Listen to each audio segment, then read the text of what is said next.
December 23, 1944. 37,000 feet above the Ardennes forest, Belgium. The instrument panel cast a faint green glow across Lieutenant Dale Haberman's face as he scanned the darkness beyond his canopy. A darkness so absolute that earth and sky merged into one endless void. In the cramped compartment behind him, Lieutenant Raymond Mooney hunched over a circular cathode ray tube, watching phosphorescent blips dance across the screen like fireflies trapped in glass. Below them, invisible beneath clouds and night, 120 German vehicles crawled through frozen backroads, carrying the lifeblood of Panzer divisions strangled by fuel shortages. The Wehrmacht drivers believed themselves safe, protected by the same darkness that had sheltered German operations for 3 years of war. They were wrong. The Americans had brought radar to the sky, and the P-61 Black Widow was about to teach the Germans that night no longer offered sanctuary. The journey to this moment had begun 18 months earlier in a California wind tunnel where Northrop engineers wrestled with an impossible problem. How do you design a fighter to kill what you cannot see? The concept of a dedicated night fighter seemed almost absurd to many Army Air Force planners in 1942. Fighters were meant to be nimble, visual hunters dependent on pilot skill and sharp eyes. But the brutal lessons of Britain's night blitz had proven that bombers operating in darkness could devastate cities with near impunity. Germany's nocturnal supremacy extended beyond strategic bombing. Their supply convoys, troop movements, and logistics chains operated exclusively after sunset, invisible to Allied air power. Something had to change. What emerged from Northrop's design studios was unlike anything in American aviation inventory. The P-61 Black Widow stretched 66 feet from nose to tail, dwarfing conventional fighters. Twin Pratt & Whitney R-2800 engines, each producing 2,000 horsepower, hung from a central nacelle that housed a 3-man crew. But the Black Widow's true revolution sat in its nose. The SCR-720 Airborne Intercept Radar, a technological marvel that could detect aircraft at distances up to 5 miles through complete darkness, clouds, or weather. The system's antenna rotated continuously, painting a picture of the sky in radio waves invisible to human eyes but crystal clear on Mooney's scope.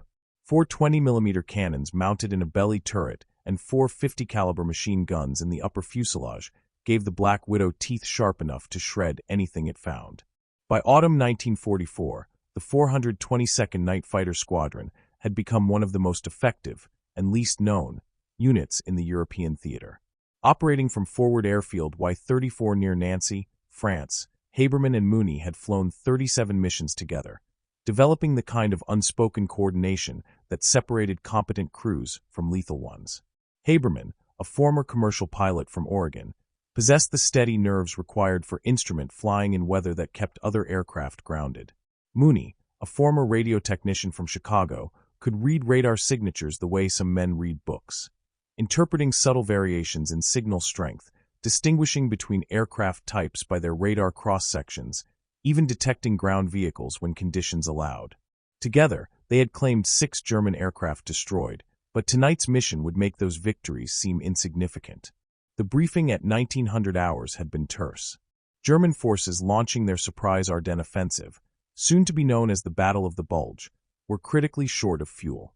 Allied fighter-bomber strikes had decimated daylight supply movements, forcing the Wehrmacht to rely exclusively on night convoys. Intelligence reported a major fuel transport scheduled to move through the Ardennes on the night of December 23rd, using backroads through the Hürtgen forest to avoid main highways. The exact route remained unknown, but radar-equipped Black Widows would patrol assigned sectors, searching for targets of opportunity. Weather forecasts predicted solid cloud cover from ground level to 12,000 feet. Perfect conditions for German confidence, perfect conditions for radar-guided interception. Haberman had taken off at 2,230 hours, climbing through soup-thick clouds that turned the canopy into a blank gray screen. The ascent lasted 23 minutes, an eternity of trusting instruments while vertigo whispered lies about which way was up. Then suddenly, they burst into clear air above the clouds. The stars appeared with shocking brilliance, scattered across blackness like shattered glass. Behind them, Mooney powered up the radar, watching the tubes warm and the screen glow to life. Below, Germany's hunters moved through darkness, confident and exposed. The first contact appeared at 0017 hours. Mooney's voice crackled through the intercom with forced calm that couldn't quite hide his excitement. "Dale, I've got multiple contacts bearing 025, range 18 miles. Ground targets, moving west to east. Looks like a convoy. Count is..." "Jesus, Dale, I'm showing at least 30 distinct returns, maybe more. This is big." Haberman felt his pulse quicken, but kept his voice level. "Roger." Descending to Angels 8, turning to intercept heading. The Black Widow's nose dropped. Engines throttled back to whisper-quiet cruise as they slipped down through layers of air toward the cloud deck. Below, vehicle engines strained against icy roads, drivers hunched over steering wheels, seeing perhaps 50 feet ahead by blackout lights so dim they were nearly useless. None suspected the death circling 7 miles above. The descent through clouds required absolute trust in instruments and Mooney's guidance. 10 miles, bearing steady 025. 8 miles, you're on perfect intercept. Haberman's hands moved constantly, making minute corrections, fighting the spatial disorientation that killed so many pilots in instrument conditions. At 8,000 feet, they broke through the cloud base into a strange twilight world. Below, snow-covered forest reflected just enough starlight filtering through gaps in the clouds to create ghostly gray shapes. And there, strung out along a winding road like luminous beads on a thread, was the convoy. Mooney's estimate had been conservative. Haberman counted over 100 vehicles. Tanker trucks with cylindrical bodies, supply lorries, half-tracks mounting anti-aircraft guns, command cars, even horse-drawn wagons. The column stretched nearly 3 miles through the forest, moving at perhaps 20 miles per hour, maintaining intervals of barely 50 yards. They were bunched far too tightly for tactical safety, but darkness made them bold. No Allied fighter had intercepted a German convoy at night since the invasion. They believed themselves untouchable. Haberman positioned the Black Widow 2 miles ahead of the convoy's lead elements, dropping to 2,000 feet. The attack approach demanded precision. Too high and the cannons would lack accuracy. Too low and German flak would have a chance. At 1,000 yards, he armed all weapons. At 500 yards, the lead vehicles resolved into distinct shapes. A Kubelwagen command car followed by 2 fuel trucks, their rounded tanks clearly visible. Haberman centered the illuminated gunsight reticle on the first tanker and pressed both triggers. The Black Widow shuddered as all 8 weapons opened fire simultaneously. 4 streams of 20mm high-explosive shells and 4 streams of 50-caliber armor-piercing incendiary rounds converged on the target. The effect was instantaneous and apocalyptic. The fuel truck vanished in a fireball that erupted upward with such violence that Haberman felt the heat wash over his canopy even at 300 yards distance. The second tanker, struck by debris and burning fuel, exploded in sympathetic detonation. The command car ahead simply disintegrated, transformed from vehicle to flying fragments in less than a second. The convoy's reaction was immediate chaos. Drivers accelerated blindly, crashed into trees, jackknifed trailers, or simply abandoned vehicles and ran. Anti-aircraft crews swiveled their weapons skyward and began firing at nothing, their tracer rounds arcing uselessly into darkness while the Black Widow was already 3 miles away, invisible against the starlit clouds. Haberman pulled into a climbing turn, letting Mooney reacquire targets on radar. The burning vehicles below provided navigation beacons, transforming the forest into a flickering Hell's Cape visible for 20 miles. "I've got the rest of the column clearly now," Mooney reported, his voice tight with adrenaline. "They're bunching up at a crossroads. Looks like 30 to 40 vehicles stopped. Dale, they're sitting ducks." Haberman brought the Black Widow around for a second pass, this time approaching from the rear of the convoy. The Germans had no way to know where their attacker was, which direction it would come from, or even what kind of aircraft hunted them. The Widow's twin engines created a distinctive sound, but in the chaos of explosions and shouting, German soldiers heard ghosts everywhere. Haberman's second run caught a concentration of vehicles at the crossroads Mooney had identified. His cannon shells walked through the packed formation like a reaper's scythe, vehicle after vehicle erupting into flames. A half-track mounting a quad 20mm flak gun exploded with such violence that its gun barrels were later found 200 yards away. Ammunition trucks detonated in chains of secondary explosions that threw burning debris across the entire intersection.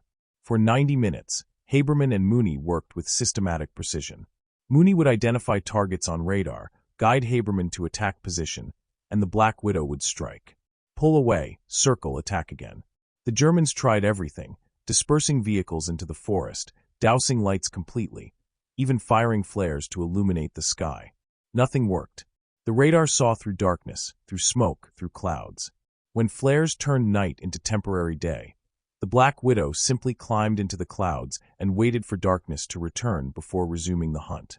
German soldiers later reported hearing the distinctive throb of twin engines circling overhead for what seemed like hours, punctuated by sudden dives and the horrific hammering of cannons, then silence except for burning vehicles and the screams of wounded. At 0142 hours, everything changed. Mooney's voice cut through the intercom with urgent sharpness. "Dale, I've got a new contact, Airborne, fast mover at our 6 o'clock, range 4 miles and closing. That's not friendly, we're the only thing up here." Haberman's blood went cold.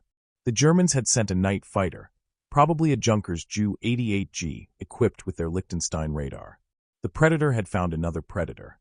He immediately pulled into a steep climbing turn, throttles pushed forward, the Black Widow's engines roaring to full power. "Range," he snapped. 3 miles, 2.5. He's definitely tracking us, Dale. He's got radar lock. The next 6 minutes were the longest of Haberman's life. The Ju-88, faster in level flight, was trying to close to cannon range. Haberman used every advantage the Black Widow possessed: superior maneuverability, more powerful engines, better training. He flew steep climbing spirals that forced the German pilot to work constantly to maintain position. At 12,000 feet, he rolled inverted and pulled through, reversing direction while simultaneously climbing. The maneuver cost speed, but put distance between them. "Where is he?" Haberman demanded. Mooney's response was clipped, professional. "Lost him temporarily. Wait, got him. He's below us now, looks like he's confused." Haberman saw his chance. He throttled back, lowered flaps, and dove toward the German's last known position with landing gear extended. Anything to slow the Black Widow and tighten his turn radius. The tactic was insane by conventional standards, but it worked. The German pilot, expecting the American to run, suddenly found himself being stalked. At 2,000 feet, Haberman caught a glimpse of blue-white exhaust flames ahead and below. He dropped a bundle of window, aluminum foil strips that created false radar returns, then pulled into a hard climbing turn that grayed his vision and pressed him into his seat with crushing force. When his sight cleared, he was 300 yards behind and slightly above the Ju-88. The German crew never knew death was behind them until Haberman's cannons opened fire. 20mm shells tore through the Junker's fuselage, exploded inside the cockpit, severed control cables, and ignited fuel tanks. The German fighter entered a flat spin, burning like a meteor as it fell toward the forest. Haberman watched it impact with a dull orange flash among the trees, then turned his attention back to the convoy, what remained of it. Dawn revealed devastation that shocked even battle-hardened intelligence officers. Of 121 vehicles that had departed their assembly area, only 32 reached their destination. 89 lay destroyed along 18 miles of forest roads. Fuel trucks burned to skeletal frames, supply lorries riddled with cannon holes, half-tracks overturned in ditches, command vehicles reduced to twisted scrap. German casualty reports captured weeks later listed 214 dead, 187 wounded, and 93 missing, presumed dead in the forest. But the numbers told only part of the story. The fuel that never arrived represented enough gasoline to power a Panzer division for 3 days of combat operations. At a moment when German armor was literally running dry during their Ardennes offensive, this loss proved catastrophic. Within 48 hours of the attack, German High Command issued an emergency directive suspending all night convoy movements until further notice. The order acknowledged what frontline troops already knew: darkness no longer offered protection. American radar-equipped night fighters could find and destroy convoys with impunity, and Germany possessed no effective counter. The logistical impact rippled through Wehrmacht operations like poison. Supplies that had moved freely at night now crawled forward in daylight under constant threat from fighter bombers. Fuel shortages that might have been managed became crises that paralyzed entire divisions. Tank commanders watched their fuel gauges drop to empty while convoys sat idle, waiting for darkness that command had forbidden them to use. The psychological damage proved equally devastating.